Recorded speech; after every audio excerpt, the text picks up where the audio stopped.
Some of you were here when I was here last time, when I was at the board from the KWPN and I spoke for North America, but that's already some years ago, probably 15 years ago. Again, thank you for the invitation. I'd like to tell you a little bit about the history from our farm and what we are doing. Hendrix was started by my father in the 60s, 70s, and there was a wonder horse in these days. It was called Rex the Robber. And my father had a farm, a dairy farmer, and he became partner in that horse. And that horse was at that time the most winning jumping horse in the world. And Alvin Schockemüller rode it, and I think it was sold in the 60s. Back then for 300,000 D-mark. Yeah, what would that be today? I don't know, but an equivalent of that. Anyway, and that my father was keen to go into the jumpers and the trade from horses. He did always trade on the side. My brother was a very talented rider, Emil. He competed at many occasions for the Dutch team. He was at Atlanta Olympics with a very good Dutch mare called Finesse. And that brought us together. My riding career was not as long and I was not as talented as my brother, but I had the business skills to set that business up with my brother, and still today it's a big family business. We have four, let me say 5 locations where we work from, and the children join us now also in the business. Emil with the son Timothy, and we have our daughter Janou and Michel. And I have to say, Michel and Tim were both also Nation Cup riders. They present for the Netherlands, Dublin, Hickstead, and more occasions. But they also know more to the managing side. Our whole operation, I think we employ over 30, 35 people. So as you understand, there is pressure. Horses have to be produced, horses has to be sold, and yeah, that's what we do. I started the export from horses, and I just told it to the Dutch guys, in 81, and through a Mexican connection I started in the West Coast. There was a guy called Larry Mayfield, everybody else knows him, and he came to Holland in 81 and he bought 3 horses. And it was pioneering back then also to the States, and he asked me, he liked more horses but he had only a budget for 3. And then I called KLM. I said, how are we going to ship these horses? I knew they were flying, and said, how many horses can be on that plane? Sir, he said, you don't have that many what we can put on that plane. And we as a family, we put 6 more on the plane, and I flew behind the horses. I went to San Francisco, Cow Palace, I never forget. And there was still rodeo in these days, and there were 1 or 2 jumping classes a night. And 10 days later, all these 9 horses were sold. The guy was very happy, and the new market came for us. I looked into different markets. I looked into the Russian market in the 90s, and I've been to a little bit selling to the Arabic countries. But other than Europe, I have to say North America is my favorite market, and we're still very active on this market. And why? Because you're all horse lovers, and you try to always find compromises with horses. And it's not a macho sport, what it is in some parts of the world, it is for sure. And it was always, I found it, if you sold the right horses, and you were correct in what you said and what you delivered, there was always a very good key for success. But as the success not came, there was always a way to solve things. And that's why we still active in America. We love the American market. We have a partner in Ocala and in New Jersey. It's called Emil Spadone. where we do the auction with together on Friday night. We always have 30, 40 horses standing there to get sold, and we send them, and then later we do the finishing touch. It works good for us, and if you see 24, 81, 43 years, that's not so bad, that we're still around. What was very important for us to get also a bigger spread on the market, it was here to sell the good horses to the best riders in the beginning.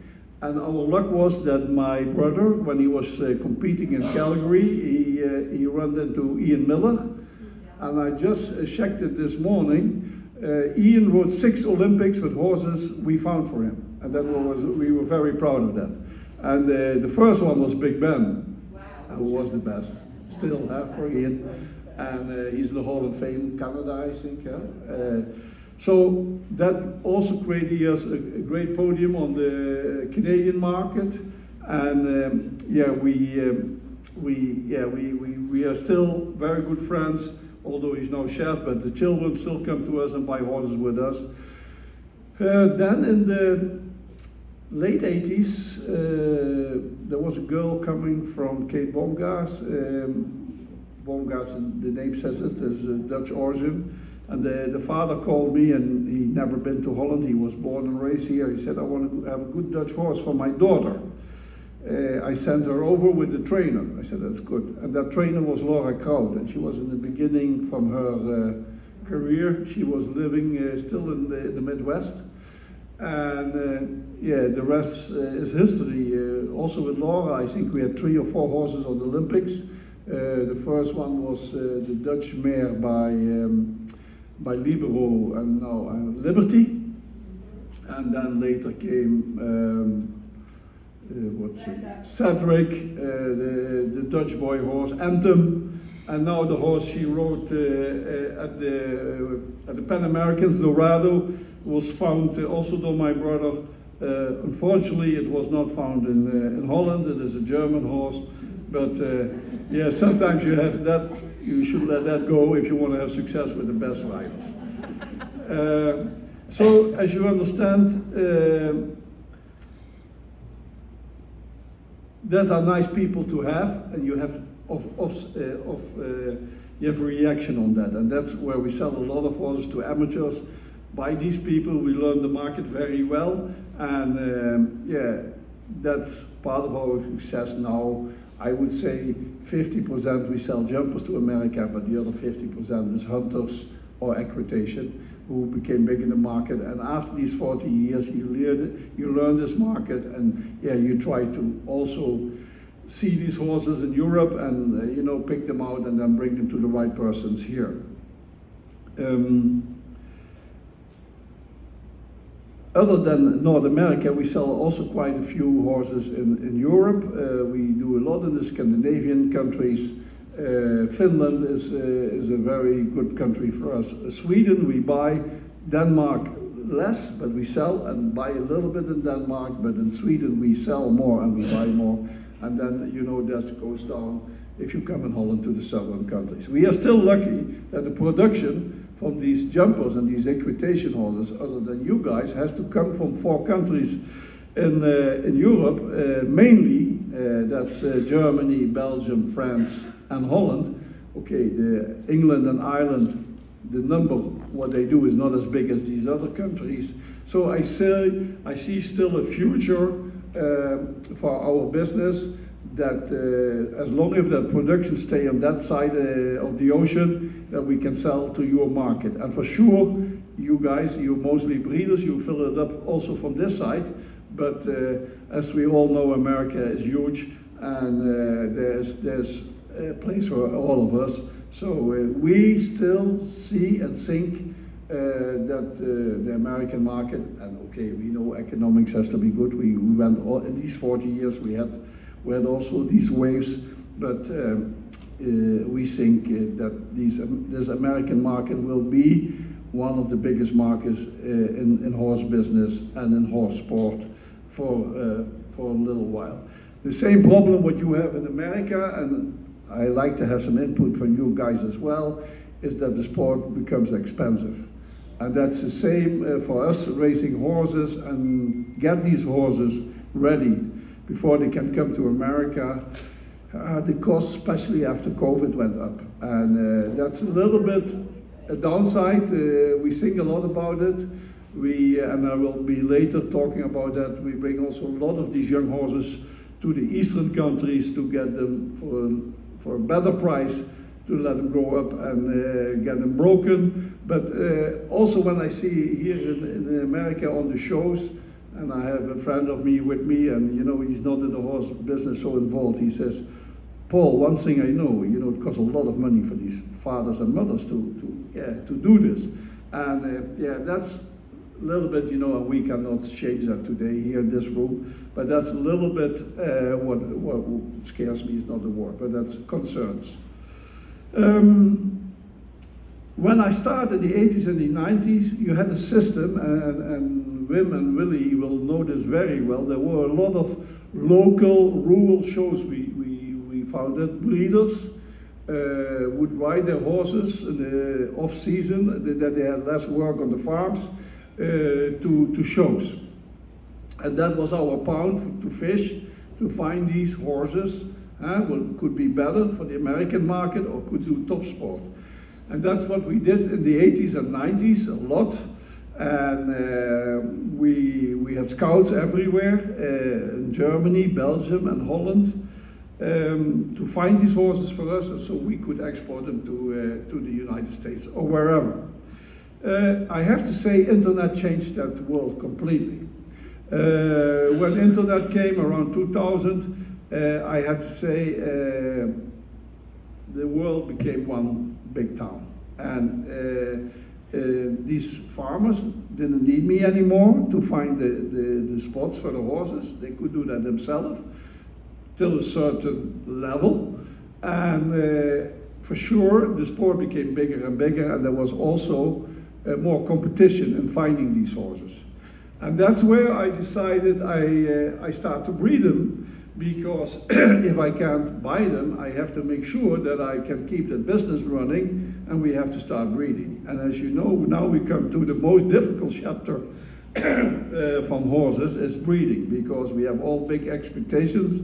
From every foal what gets born, we think we do the right decisions, the right father, the right mother. And it was late 90s when I started to buy these good Grand Prix mares who were successful. Liberty from Laura Kraut was one, but there were several at the time, what I brought back to Holland, and I started breeding them. And I have to tell you, the success was divided. It was not always what I hoped, because I thought, hey, this Grand Prix mare, Libero, Nimedor, Le Faquet, the best sires.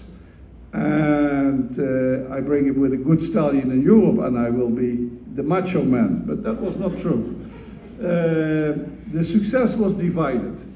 And I learned, and it took me, to be honest, 15 to 20 years till I knew which mares I needed, which lines were strong, and which mares lines I should continue with, and where I should stop with. And that was sometimes with pain in my heart, because there were fantastic pedigrees, and there were horses with great results. But yeah, you have to be special in the numbers. What we are doing, you have to be very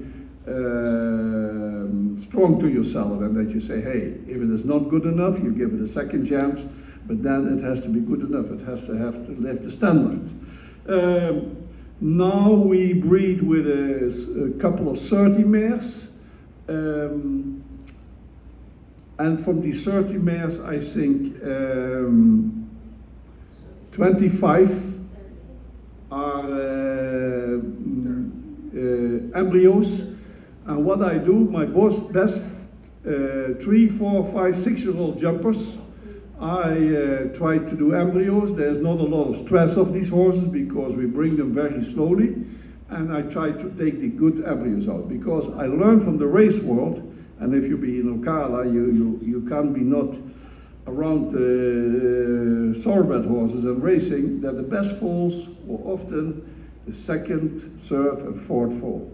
It's not written in stone, everybody says, but it is correct. And then also young mares. And I cannot explain you this, and I'm not going to say it's only the young mares who make the best ones, but it is a fact that of a lot of young, the first 5 foals oft are the best foals of the mares. That's what I learned. So 30 foals was not enough because we want to keep it open wider, because we're going to select. So what we do, and that we do for 20 years, we had in 1 year 120, 150 foals, but now we're back to 80, 90 foals. We know the dam lines where we want to buy from, and as you understand, if you get foals and you get also good conformation horses with great ability for sport, and you select, you're also going to get stallions. Now, that was the last chapter to our stall Hendrix. In the beginning, when Wim said that he had that stallion Pierrot, that was maybe one of our first, and I didn't stand stallions back then. That's what we did later. I was very lucky to have a stallion called Bestique. He's by Indoctro. I sold him as a jumper to the States. He got injured, and the people gave me a chance to buy him back. And now with Beauville from Michael van der Vleuten, one of the most winning horses in the world, that's great advertisement. And we just got a good Cornet stallion approved called Cape Coral. We have some good young stallions, and one of them, I want to call that name, is Lambada Sheikh.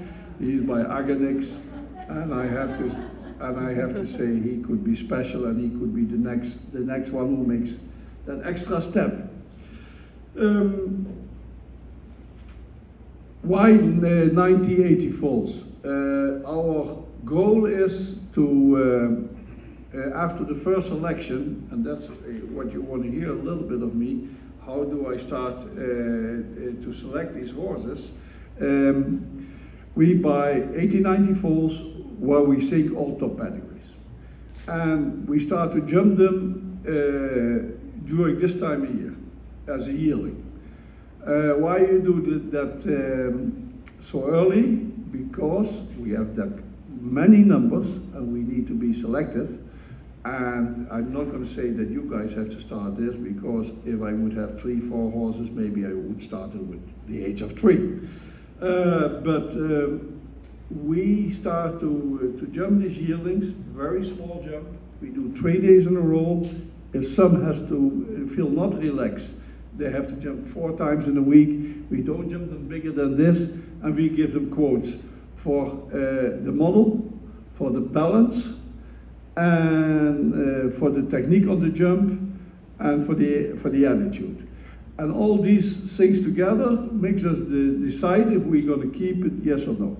And how many percent of these yearlings who are not continue to be part of us? It's very little. I would say 4 or 5%, 5%. And that comes to 5 foals. And you know, that's one who has a crooked foot. Maybe I missed it as a foal, or is not nice in the back, or for one other reason. So that percentage is very little.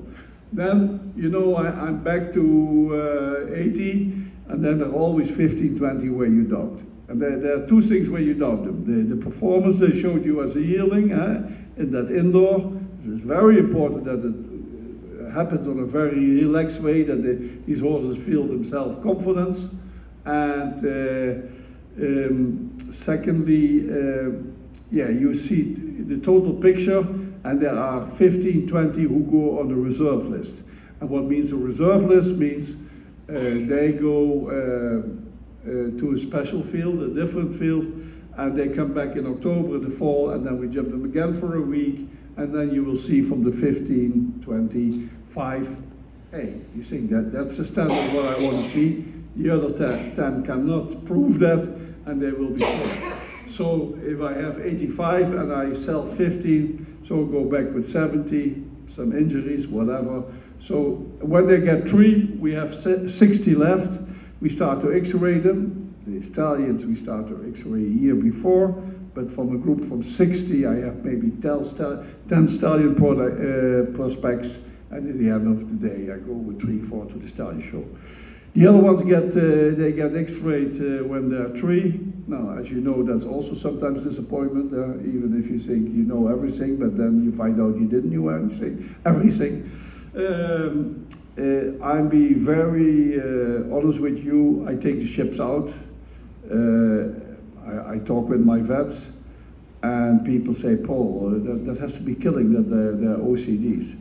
And I have a Dutch saying, and I don't know if it works well in America. I said, as long as I not can find that ship that I can learn them to jump, I take better these ships out. Because these horses, they jump in a better way, and when you do it early enough in life, then they have time to grow, and then it never will bother them in the rest of my life.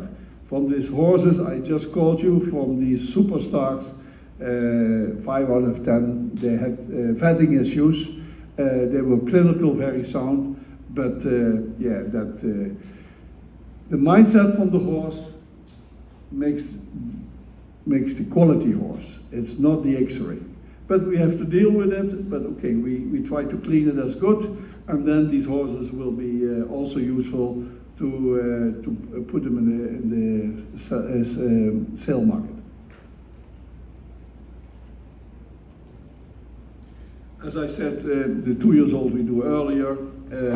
My vets are not so keen to take them chips out under 2. Because they say still a lot can be changed. You should leave that body alone, and then you do it as a 3-year-old. And so far that's good. They have another year to go in the fields, and they go out of it. 10 stallions, I said that.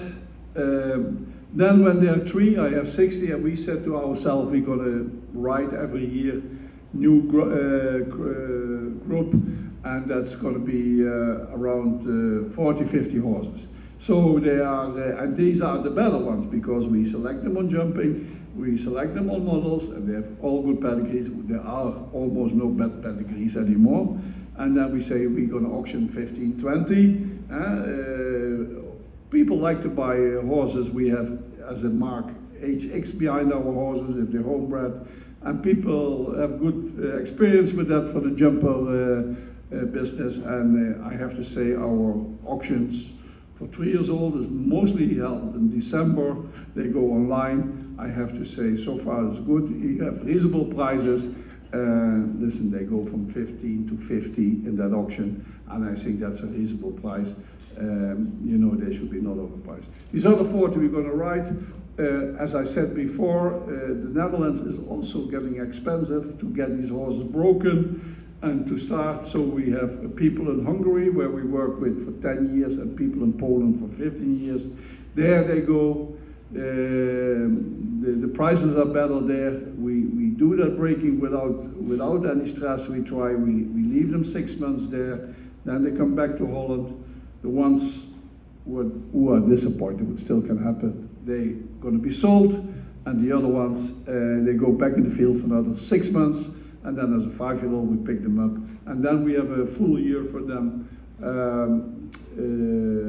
that they should show, okay, small horse shows, not the biggest, but then we work harder with them. As a 4-year-old, we're quite mild. In the old days, we did more with the 4-year-old, but we also see people who like to buy horses, they like to buy older these days than in the old days. It was easier to sell a 4 or 5-year-old. Now with the hunter market, it doesn't make a big difference.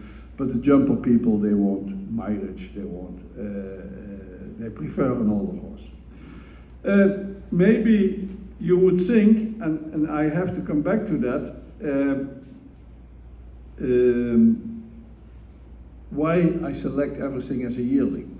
And I had people who work for Paul Schockemüller, and they said you should say to Paul Schockemüller because he starts to select as 2 years old. And I think everything what I can see in a horse, I can see as a yearling as well. And I'm not going to say if he's going to jump the Olympics or he's going to jump a Grand Prix, but the basics you can see. That canter is there, and that doesn't change so much over the first 3 years. The canter is there, the balance is there, and the reflex of the ground is also there. So what I can find out for a business case as earlier as necessary, I do it that way, and that's why I do it with yearlings.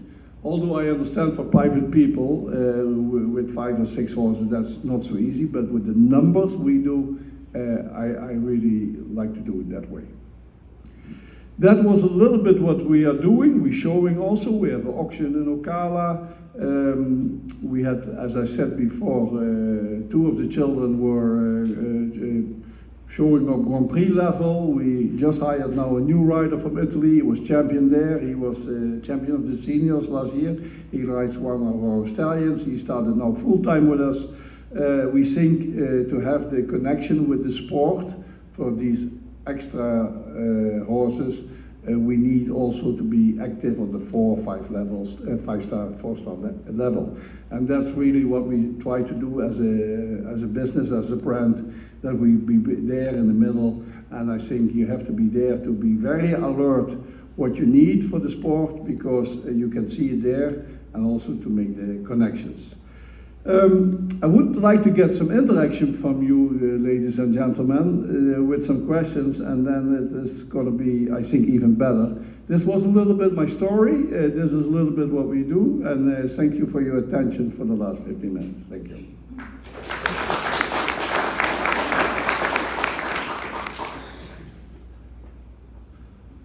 Oh, so clear that, please. When you nailed them, they are little mares, so you decide. I yelled them also a few.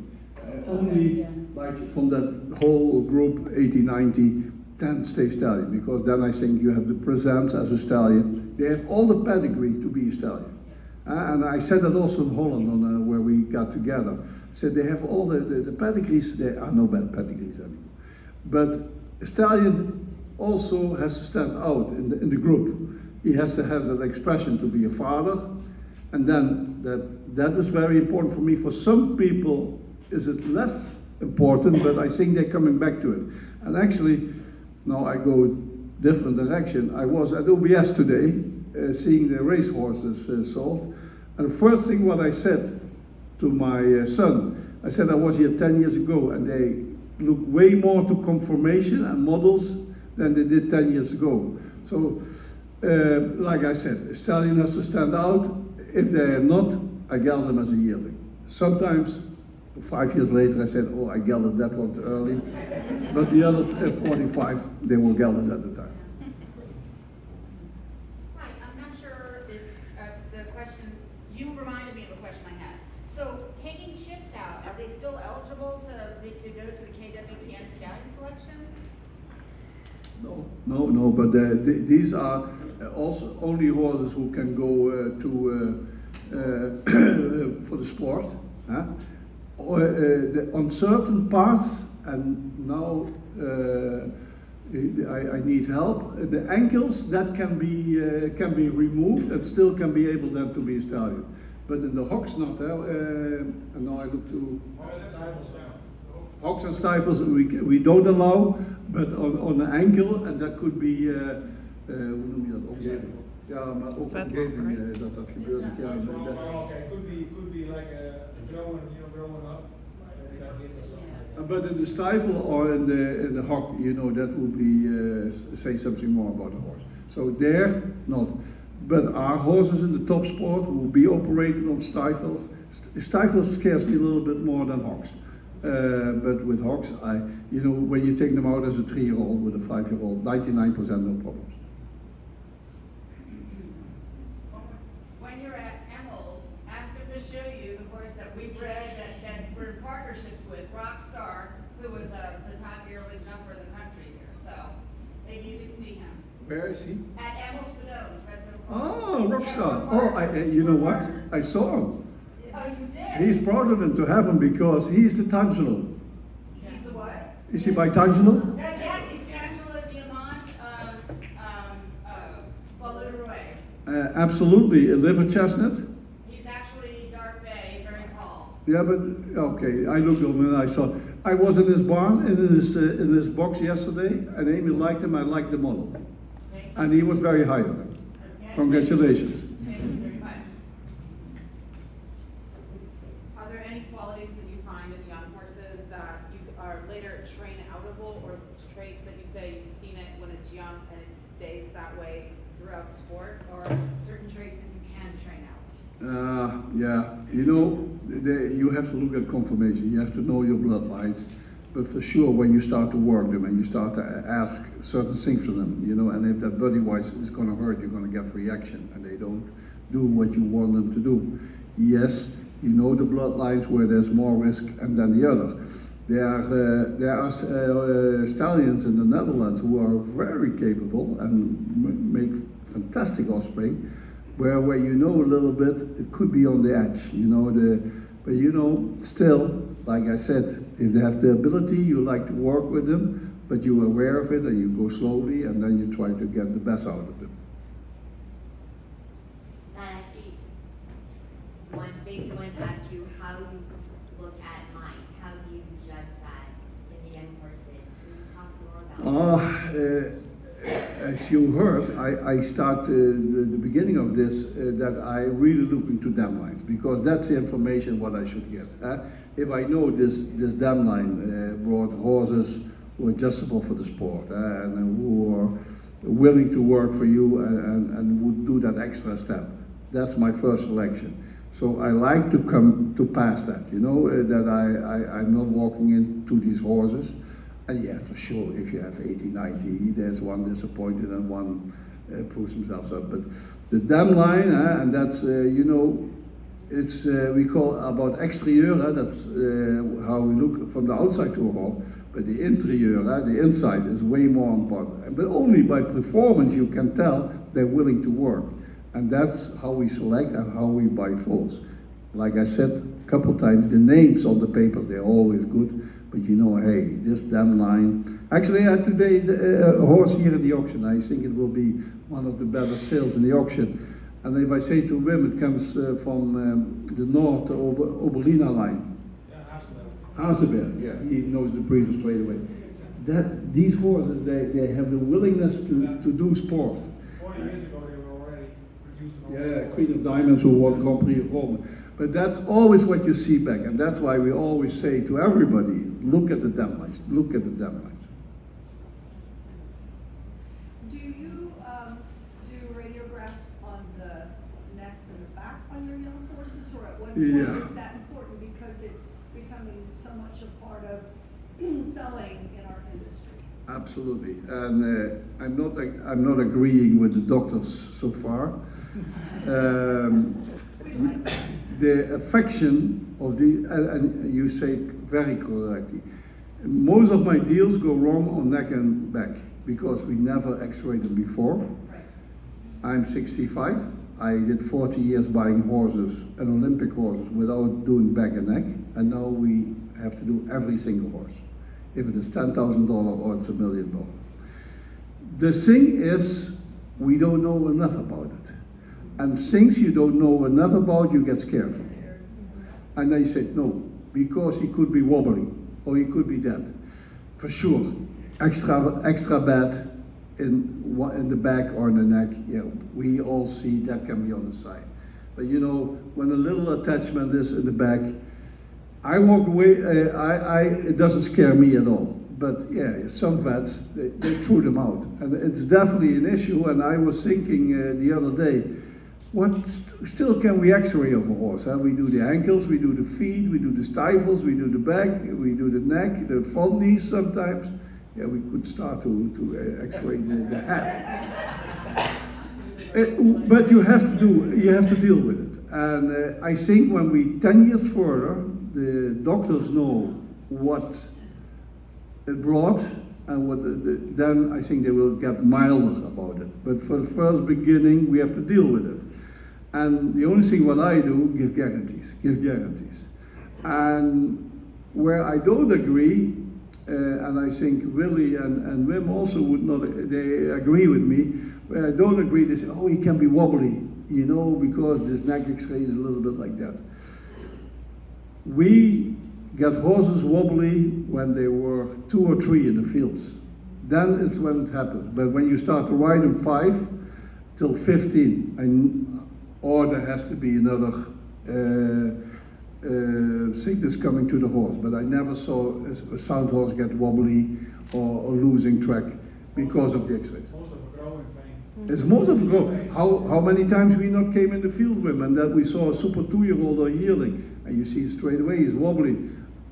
I gotta do now more the neck and the back, even if they gotta put down, but I wanna know if it is, the connection is there. I never did that in the past. At what age do you do your x-rays then? Of the- Yeah, like I said, with the mares, 3 years old, and I'm still a bit old-fashioned, and my boy is telling me to go different. The neck and back I do only when they get 4, they get back, because when I like to keep them longer. And but now, yeah, like you said, every single horse back and neck. Have you found any connection as far as genetics with this big deal about about the neck, the cervical 4 and 5? I will say 6, 7. I see 6, 7. Yeah, that's 9 out of 10 horses. Yeah, like we said, we never did it in the past. And you know, maybe Big Ben, maybe Anthem, they had also bad neck. We don't know. Now it became fashion, and sorry for the word, I think it's a fashion. And 10 years from now, I hope that I can come and talk again here, and hopefully then we can discuss that it was a storm in a glass of water. That's what I hope. I don't think it's as prevalent in the jumper region. It's more dressage thing that's interesting. And there's a big correlation between that big, floaty, supple movement and neck issues. And I think that you're not really gonna see it in the jumper world because you weren't selecting for that movement. You wanted efficient movement, ground covering movement. You're not breeding for the same things we are. Probably the position of a jumper is different than, yeah, As exactly. a dressage breeder, well, representing one, and we see it a lot, and some of our top foals we've had who are amazing movers, ended up with a neck problem that we have to euthanize. And did they become wobbly? Yeah, yeah. And what age? And some of the worst ones we saw as a yearling. Yeah, no, but- And I mean, these were they were great as a foal, and then all of a sudden they start progressing quickly.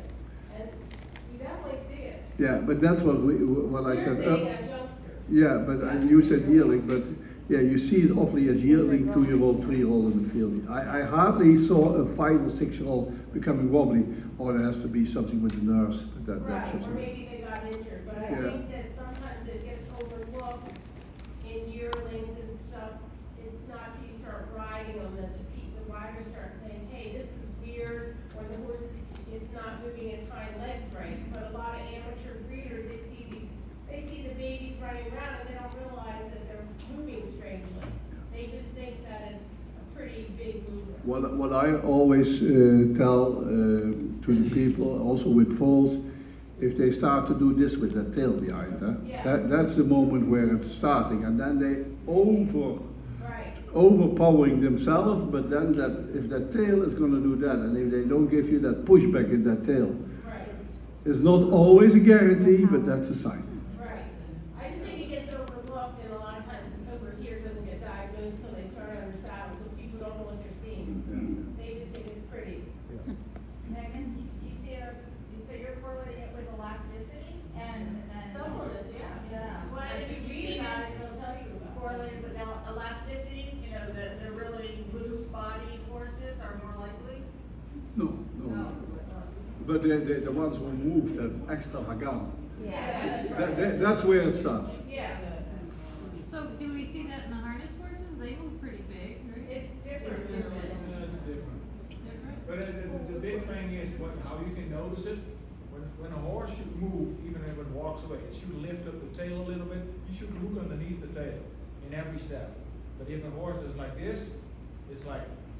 there's Or if they something- hold the tail to one side, or they're just a little Yeah. strange with the tail. Especially when they kind of, Yeah. it's kind of that way of moving that really should give you a fall. But But it's more dressage horses, but if you research it and look at it and sometimes it just gets overlooked. And I won't say that there's never an older horse that it doesn't happen to, but I think that's also, maybe the horse wasn't being put under pressure or being asked to come on the bit. And sometimes it isn't until the horse really starts getting put into training that you see it. But I mean, unfortunately, we see a lot. And maybe we're too strict about it. We're too worried about liability and somebody, getting hurt because of the horse. Breeders did not need any other reason not to be able to, for people to worry and have to worry about, or to not make a sale, right? I hear, Paul, you do the young mares when you still you think they have potential and you have studied the bloodlines for years, you probably haven't had the mother and the grandmother. You want to keep something out of the program. Yeah. You do embryos Yeah. before they sell. Yeah. What is the thoughts on ICSI? I see a lot of concerns there when I look at horse like sometimes, and especially those who Belgian breeders, they register 15, 20 foals out of one mare 1 year. Yeah, you go you go back in the time. Huh? It's Yeah. most of the time are old mares. I know from VDL that they tried it with some sport mares and they say no because it's quite heavy on them. What you see that commercial breeding, what happens in Europe, that they do ICSI, and then they go on the market and these people think I bought the only embryo, the best combination in the world. And then you find out there are 10 full brothers. And this is overdone the way I say it now. I do ICSI with 2 mares. And they are very good Grand Prix horses, and they gave me good horses. And because I would like to have some fillies out of them, but it's not a guarantee. And for now I have 2 mares where I do ICSI with, but I flush them once a year. It's not. I'm not going to use them as machines. No. But what you see and what you see go down in Europe, especially, is the prices of the embryos, and because people get fooled, And I would say to everybody, okay, there can be a special occasion, but 90% try to see the foal before you buy. You said that often that the second, third, or fourth full out of a mare is usually the best. How does that apply with maybe when you're doing ICSI? No, that's correct, and there's also a lot of disappointment, and exactly because of that. But it's not written in stone, like I said. You know better the story. What was that chestnut Somerset stallion, Secretariat? Yeah. And did you see the movie? Yeah.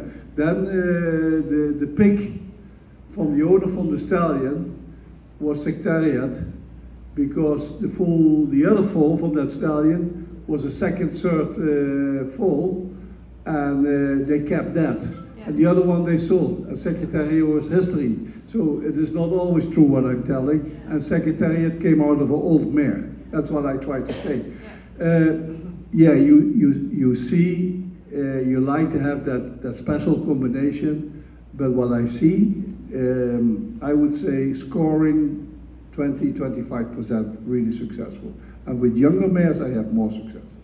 And where I don't have the knowledge. That's not the right word to know. Where I find it out is in the race world. They kept track on it, and they say with these race horses, the second, third, and fourth foal are the best runners. Okay, it's a different sport than us, but still, we want the best as well. And I'm not going to say this is what it is, but yeah, Secretariat proved it totally the other way around. Yeah. What do you think about those modern stallions where they all of a sudden get like 1,000 mares in Europe, and the other ones they're really good, but they only maybe get 60 mares a year and producing so much nicer? Should there be a better evaluation process on the end that they shift over to those stallions? They're not getting so many, but they're producing nicer. Should there be from the funds organizations anything that shows more what they produce and how they produce, and to guide the breeders a little bit, because everybody runs to the same stadium. No, exactly. I hear you totally, and that's not good. And Ralph can tell you a little bit more about that. We do now these rankings from these best horses, but like you say, a stallion who had 500 mares has more chance to get some good horses than a stallion who get 50 mares and has 10 Grand Prix horses. We didn't, and Ralph, I look to you, we didn't rank them so far to the numbers of on the ground, but they're gonna do that in the future. They try to change that so that you say that you get also a different outcome. Because now with a stallion, and we're not going to use names here today, but a stallion who has 1,000 mares, yeah, for sure, there's a chance that you have some good ones. It's better is.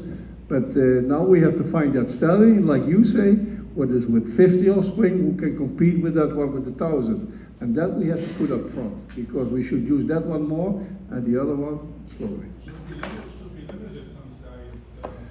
Yeah, To a that. certain amount. You're not socialists, right? You don't want to do that. Yeah, no, it's difficult, as you know, and you have a German accent. Yeah. His name is Hans. We know our friend Paul Schockmüller, how can we limit him? That's not so easy, huh? And I think Paul is one of the guys who sends the semen all over the world, and the stallions are very popular.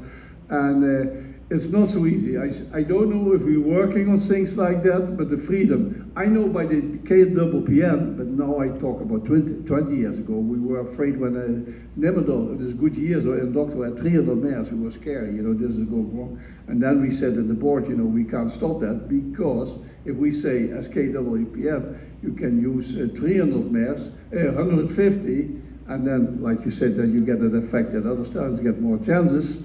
Then they go to Oldenburg or Hanover with their stallion as well, and they get also approved there, and they can go under that name, they can cover. It's not as easy as we thought it was to limit them, but I think for the World Breeding Federation, there's a lot of work to do in the next years, and that we all get that better organized. I totally agree with you. How much emphasis do you put on our tools we have through KWPN and the linear score sheets and if a horse is done past IBOC?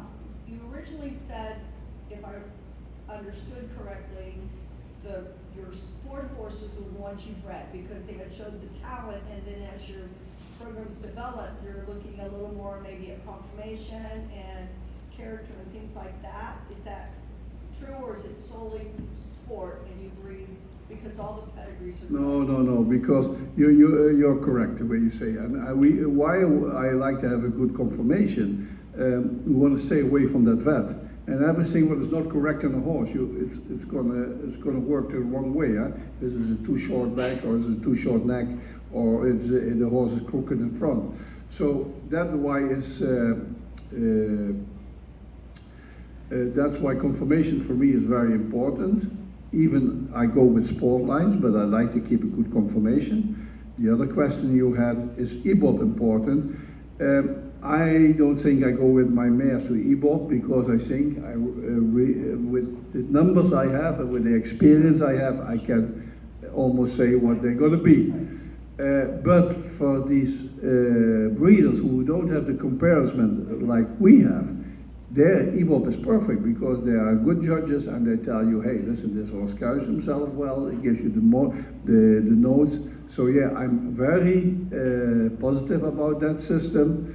With our index, and Ralph is here, that's going to be difficult. Also, how we going to decide, and that's also to do with the number of mares, how you're going to carry that. We are struggling with that in Holland for the moment, how to give that the best, and Ralph can tell you way more about it than me, but we're going to find a solution together that it is workable for all, but above all, that it is very trustful. Because that's the most important. If you read tomorrow about an index, and you find out 10 years later that the index was not what you hoped, it is not the come out, yeah, then we have a problem. And we have to be very careful. There was now we tried to do it at 24 the first semester, but now the letter from the KW came out that we need more time to do it correctly, and that you can adjust with it. Oh, Ralph, you would like to say something? Well, you see it with your horse when you're breeding always nice starts and good conformation. Is there a relationship, in your opinion, between the rideability of a horse and the conformation? Because Yeah, the thing is, Ralph, if I start with 80 foals, I'm happy to have 5 Grand Prix horses out of that group. And these Grand Prix riders, they can handle a lot. But the other 95% has to get sold to amateurs. And that's why I want good conformation. With good conformation is oft good balance and it's good rideability. Yeah, that's why it is so important for me, because I have to sell. You know, in the United States, it's your hunter market. Yeah. It's not a direction for the Dutch.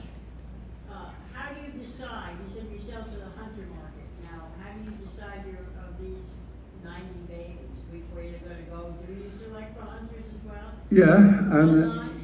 Because you don't have the mares. I mean, you don't have the mare line production for hunters in Holland. yeah, we had one stallion. Actually, I got him approved. I bought him we sold him as a hunter. Peter, he was co-owner of El Primero. He won with Luis Serio, he won everything. Oh, yeah. But we, sorry? My friend wanted to breed him and they yelled at him. Yeah, that's correct. I have some semen left. Okay. I'm the person.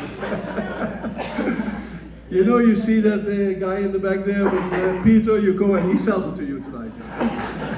No, serious. On one point, when I was on the board, they said we have to make a hunter division in Holland and start to breed hunters. And I was the guy who was a bit against that, because I said there's only one hunter market in the world, is America. And if you close tomorrow the borders, and it probably will, hopefully it never will happen, but it could be, then there is nowhere else to go with it. But we can see in a jumper some hunter qualities. And if we see that in a jumper, give them the approval, and we're going to use that. I want to have a flat mover, as you know better than me.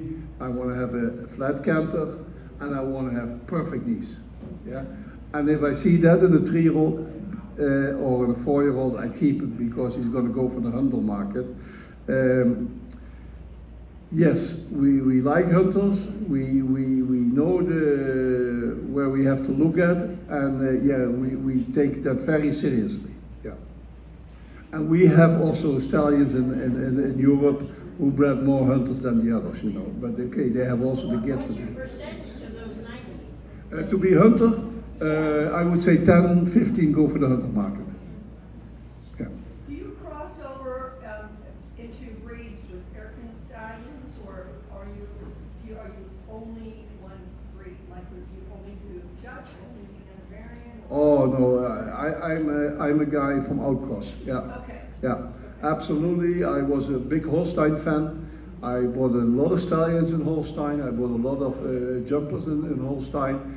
Hanoverian, it was a bit of pity. In the old days, it was maybe the best jumper breeding, but now you go 40, 50 years. When I was young, you know, if you need a good jumper, you went to Hanover. But they cost so much with these dresser stallions, so they lost it quite a bit.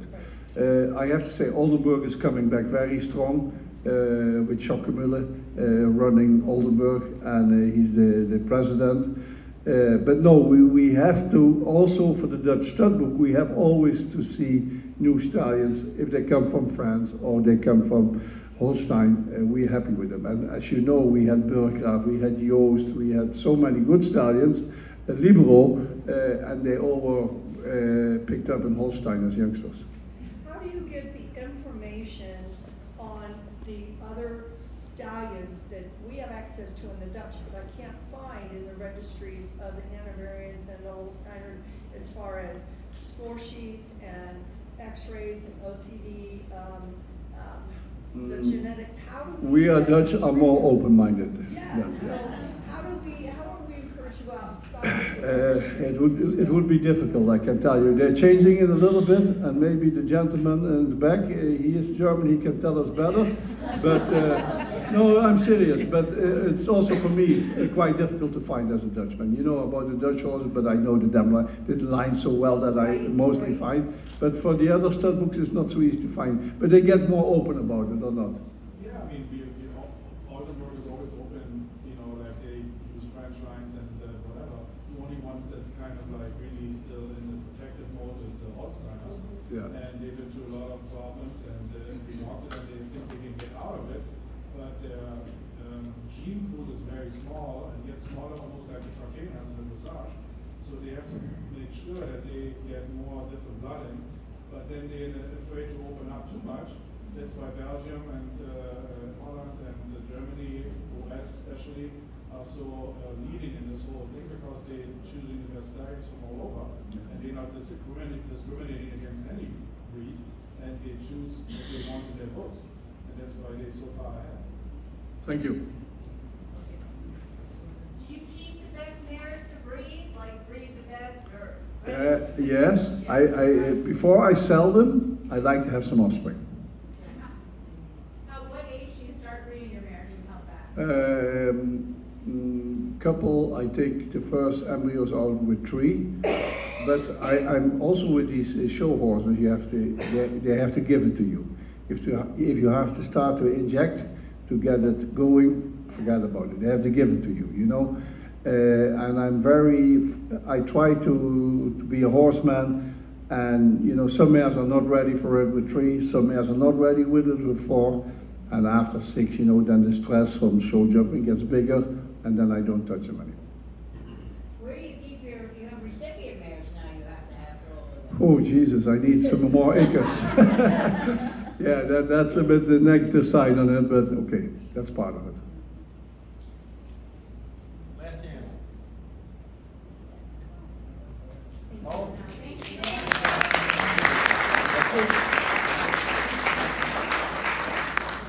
Paul was said he wanted to come back in 10 years. That's not going to happen because we can't listen for another 2 hours, so you need to come back next year.